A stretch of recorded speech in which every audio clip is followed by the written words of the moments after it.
امریکہ اور یورپی میڈیا جو ایران سے متعلق معلومات ہیں، تازہ خبریں ہیں، اس کے لیے انفارمیشن وارفیئر کا حربہ جو ہے وہ اختیار کیا ہے، اور اس کے لیے ایلان مسک کو جو ہے استعمال کیا گیا۔ ایلان مسک نے اسٹار لنک سروس جو کہ ایک سیٹلائٹ انٹرنیٹ کی سروس ہے، اس کا آغاز ایران میں ویسے تو 2022 میں شروع کیا تھا، لیکن کل ہی MI6 کے سابق آفیسر الیسٹر کروک نے ایک انٹرویو میں کہا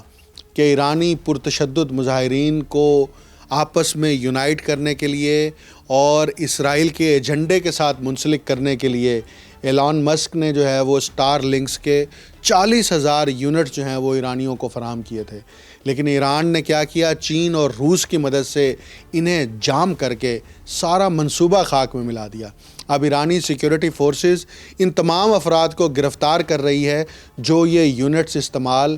کر رہے تھے، اور انہی یونٹس کے استعمال سے ایران سے متعلق سلیکٹیو خبریں جو ہیں وہ گلوبل میڈیا تک پہنچ رہی تھی، امریکی میڈیا تک اور یورپی میڈیا تک، اور پھر انہی خبروں کی بنیاد پر آگے مزید پروپیگنڈا جو ہے وہ کیا جا رہا ہے، اور آج کے دن تک یہ پروپیگنڈا کیا جا رہا ہے کہ ایرانی عوام جو ہے وہ رجیم چینج چاہتی ہے، اور خاص طور پر انورٹڈ کاماز کے اندر رجیم کا لفظ استعمال کیا جا رہا ہے، اور رجیم کا لفظ اسی لیے استعمال کیا جاتا ہے کہ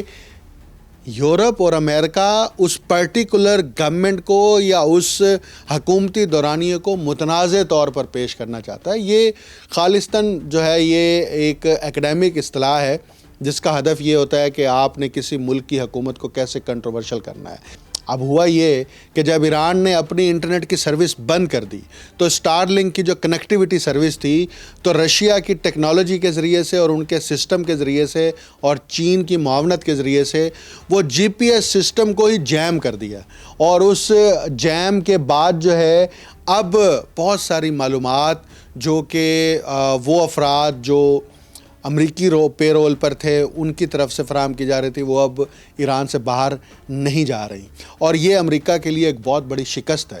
کہ ایلان مسک کی وہ ٹیکنالوجی جو اس لیے استعمال کی جا رہی تھی کہ وہ یہاں پر ایران کے اندر کے سسٹم کو انفارمیشن وارفیئر کا حصہ بنا کر پروپیگنڈا کر کے دنیا کے رائے عامہ کو ہموار کرے گا اور پھر فوج کشی کی طرف جائے گا۔